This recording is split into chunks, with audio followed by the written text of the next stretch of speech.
Matahari menyengat terik di atas Pulau Selayar, Sulawesi Selatan.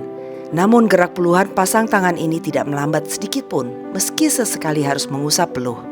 Di pundak para babinsa dan prajurit Kodam 14 Hasanuddin bekerja sama dengan warga desa setempat, terletak tanggung jawab untuk mendirikan bangunan koperasi desa Kelurahan Merah Putih yang akan menjadi pemacu percepatan ekonomi seluruh warga desa. Tanpa deru mesin alat berat, pembangunan gerai KDKMP di wilayah tertinggal, terdepan, terluar atau 3T di Sulawesi Selatan ini murni digerakkan oleh otot, keringat dan keteguhan hati warga serta babinsa. Membangun di daerah 3T selalu disertai ujian ketahanan fisik dan mental. Lokasi pembangunan KDKMP kali ini tersebar di Pulau Selayar, Pulau Jampea, Pulau Bonerate, dan Pulau Kalatoa.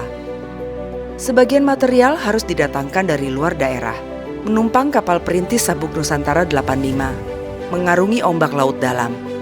Tantangan sesungguhnya baru mulai saat kapal bersandar.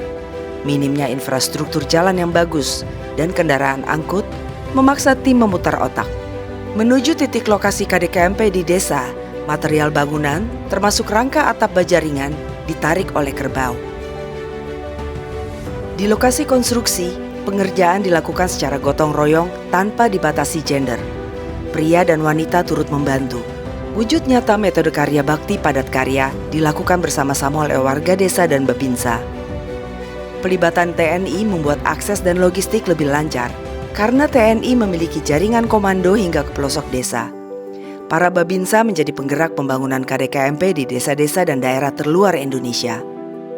Bayangkan berapa banyak biaya yang keluar bila jasa angkut dan pembangunan di daerah 3T ini dikerjakan oleh kontraktor swasta.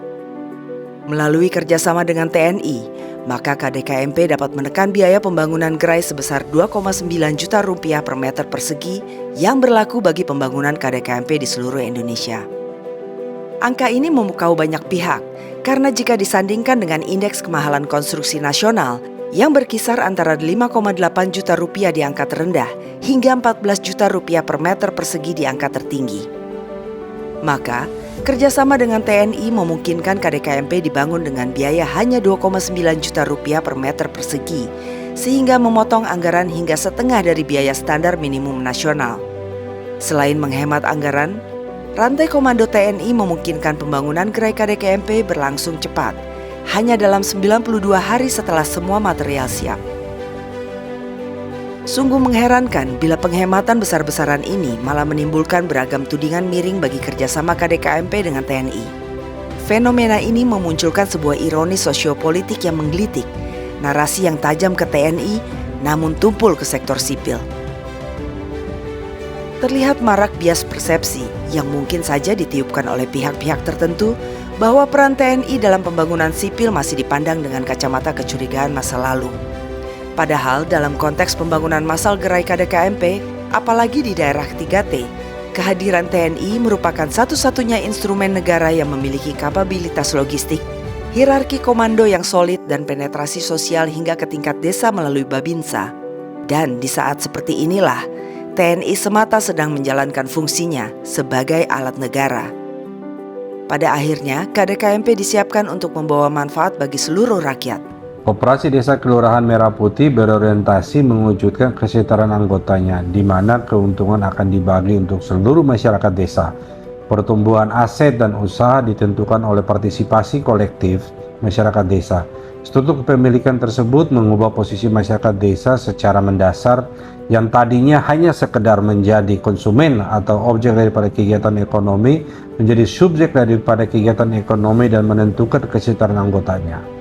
Bagi warga Pulau Selayar dan daerah-daerah 3T lain, kehadiran para babinsa yang ikut bermandikan peluh menarik kerangka atap KDKMP adalah bukti nyata negara hadir bagi peningkatan ekonomi rakyat. Selanjutnya, negara melalui Agrinas Pangan Nusantara akan membuka lapangan kerja bagi pemuda desa setempat dan melatih mereka hingga mampu secara mandiri mengelola koperasi Desa Kelurahan Merah Putih di desa-desa tertinggal, terdepan, dan terluar Indonesia demi mewujudkan kemandirian ekonomi warganya.